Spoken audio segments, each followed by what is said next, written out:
إذا كنت وغير حسول ويا عرض رسول الله صلى الله عليه وسلم من هذا شيبان مرة وحنا العليا وراء كلية شيبانك runtii sameeyey isku tashiga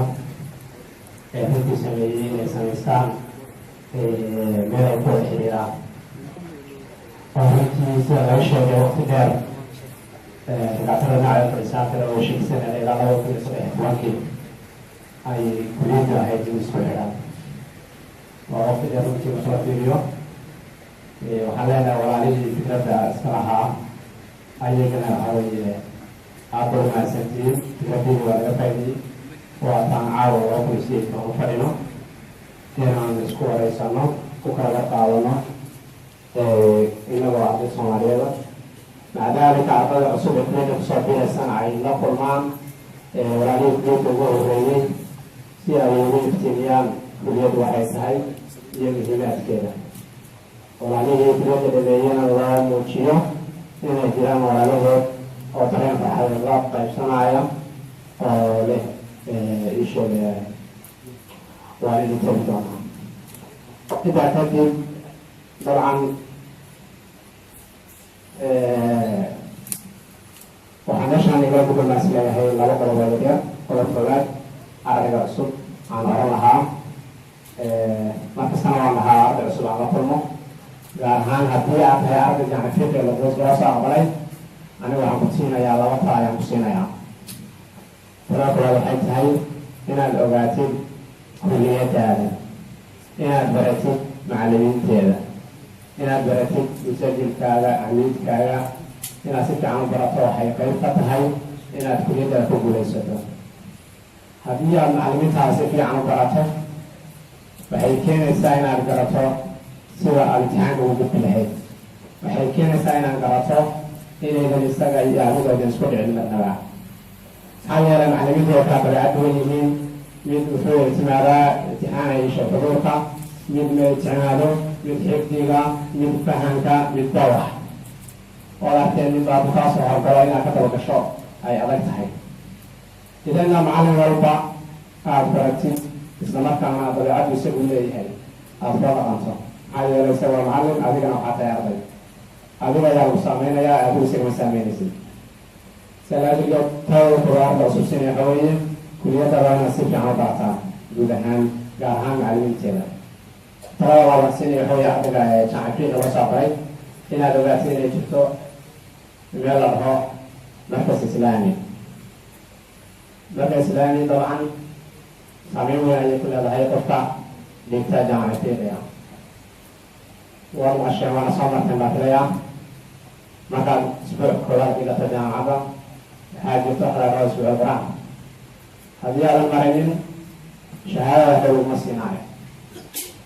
markaa semester koowaad dhamaysid waxaa jira waxaa loo mukhayim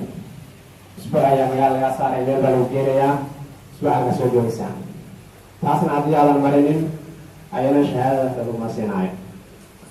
waxaa jirta markaa sanadka saddexaad dhamayso waxaa leedaysaa waxayda qaafilo saddex qodob laatan barisaan jeclahay haddii ayadan aadan teginna shahaadada laguma siinaayo salaadiga labaatan sina cusub waxa weeye inaad kuliyadaada barato macallimiintaada barato oo dabeecdeeda ku dhaqanto iyo inaad ogaato inay jirto marka islaami oo waajibaad kugu leh waajibaadkaas inaad gudato intaasi waa ardayga cusub ayaan siinayaa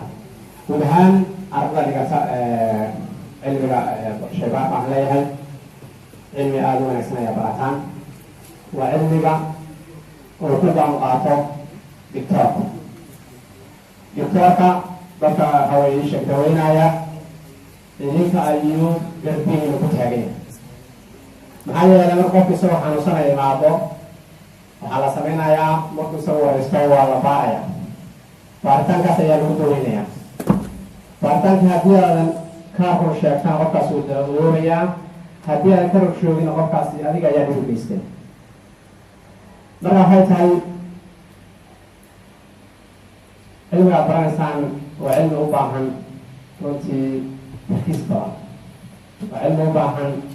cilmi saameyn ku leh aakhiradiina xitaa suugaana wada aragtee baan malanayaa dadka caafimaadka barta waa la dhahaya kitaabka gacanta loo geliya maxaa yeelay majaalka ay sheega caafimaadka guud ahaan uu ka duwan yahay majaalada kale maxaa yeelay dadna nool oo ilaahay abuurtay oo ilaahay karaameeyey ayaad noloshooda saameyn ku yeelanaysaa ayaad ku aaminaysaa inay fiicnaadaan iyo inay xumaadaan qof haddii aad maanta baato oo cudur aan ahayn aada ku sheegto oo kii dawadiisi loo qoro dawada sida la sheegay waxaa weeye ayada waxay tahay viruska laga horgeynaya waay marka qofkii virus aan haynin marka adiga u qorto dawa markaas dalada virus wey cudur waay cudur aan haynin markaa ku sheegto waxaad u qortay virus waa qortay la siiyo qofki markaa gacantaada waxaad ku go-aamisay in sun la siiyo lacalla aynu ku dhintaba idan waa inaad ogaataan inaad akradiina wax saameynaya aad baranaysaan aynu keliya ahayn inta adduunyada salaan kulliyada arts oo kale aniga waxaan barta culum idaariya waa laga yaabaa inaanan qof aanan iisheeg aanan si toos akriyaysa u saameynin laakiin qofka caafimaadka baranaya oo xaqiiq inaad dad noloshooda aada gelin karaysid iisheeg إليه أكلي كويس. حاجة رابعة قطعة من برأيك اليوم طبعا لقيت في إنسان من القوة. يشيك سيف يعني وكشقين عليه وكرنا عليه. هذه بتعبد يسكت عسانه ما أبغى وصنو في رمين يسكت عسانه. وهي حاجة رابعة إنسانية كهوا. قطعة من كبرنا عليه وكفي إنسانية كهوا. إذن حن أرنا كل هذا لو بين بدر ما يعني كسان سيف ما برأيك.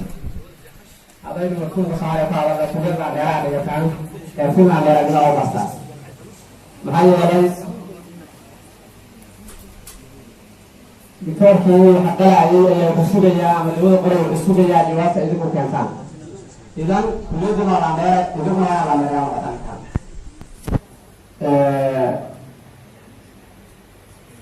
حنقل بعدين تقدروا. أقول لنا بسطة. iyo fursadihiisa ku keeni karaya dalkeena kaniya xaqiiqa in maanta Soomaaliya guud ahaan ay baahi ka jirta dhinac walba dhinaca hogaamineed ka jirta dhinaca dhaqaalaha ka jirta dhinaca caafimaadka ka jirta dhinaca handisada ka jirta maxaa yeelay dowladdeena ayaa burburtay inteena waxbarashada yeeshaa aad bay u yar tahay wasaaradda qorsheynta maaliyadeed ay soo saaraysay tirakoob mise ixtiyaayaad mise taasi waxaa laho waxay tiri dadka boqolkiiba 20 ayaa waxbarashada sare gaaray taa macnaheedu waxay tahay 80 boqolkiiba dadkii way iska fadhiyaan idan innaga labanteena madan waxba kabayna bartaan ka nahay darbiyaan ka nahay idan waxaa jirta iskaas yani baahi weyn aa jirta suleediina marka loo fiiriyana oo kasi xag jirtaaba waxaan isleenahay guud ahaan caafimaadka Soomaaliya meelaha ugu hooseeya ku jira gaar ahaan shaybaarku aad looga barto wadankii waxaa ka jira baahi weyn oo caafimaad wadankii waxaa ka jira baahi weyn oo shaybaar baa ka jirta waxaa kaloo runtii dhibaato wadankeena ku haya ajaanib gaar ahaan qaybta caafimaadka dad aan meel afshabatin laqoonin dad iyo shahaadada ku raacay kansalaas aysan jirin dad aan dan ka lahayn dadkaan Soomaaliyeed dawlada ay qorayaan iyo say yeelayaan aan ka naxaynin in Soomaaliya inta tagaan oranaya waxaan ay dhaqaatir wadan filan baan ku sabranay meel iska furtaan ala leeyahay istaaka sheega wadan hebel iyo magaysi faacsan inaga daliil waxaan leedahay inaan saxo kaamsan taas marka inagu xitaa qofka sanaga mid xitaa uu si fiican ka baan waxaa la hubaa inuu ka diirnaxayo Soomaaliya inuu si bareera ay wax qaban u qoro نقول سمع يصير طريقة يطلع ضروري قال الله وقدر معايا لكن أنت جانبك السوشيال قتين وجدين وزارات بوليسية سنجرين أو إيش بحتاج وقع نقول في ماذا أوقات كي جوه هذا نقرأ أوقات كي سيف هذا نقرأ يا سيوسباس يا تنين كانكاس يا المسؤول يعني كبتنبكي ويا سماريات ما هو هو أكثر فوائد سلوكي هاي قد سمعنا عن يقرأ siduu mar la ogyahay waxaasoo dhan ay sugayaan waxay la tahay waxay sugayaan waa innaga waxay la tahay waxay sugayaan waa jiilkeena hadda joogo waay qofkaasaa meesha joogo inuu awoodda saaro waxaan is leeyahay waa shay aan laga maarmaan ah intaas markaa usoo gudbo in ay sheega majaalkiina baahi badan wadankii loogu qabo in dhibaato badan dad badan ajaaniba ku hayaan dadkii arrinkaas bixin lahaa aad tihiin waxaan rabaa inaan kusoo gabagabeeyo laba qodob qodob la xiriira midowga arda soomaaliyeed ee suudaan iyo qodob la xiriira suudaan suudaan dabcan waa wadan aan wadankiina ahayn sida saxda ah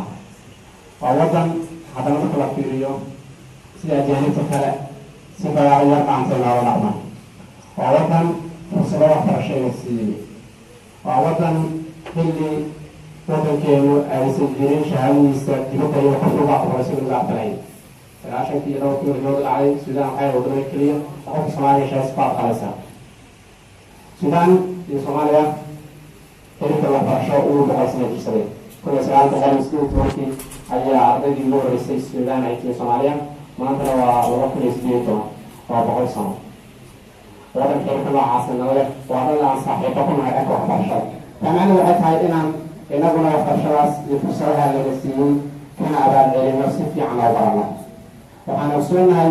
boqolkiiba sagaashan waxaynu wax ku dhiganaa free waxaan ogsoonahay in badan nala mida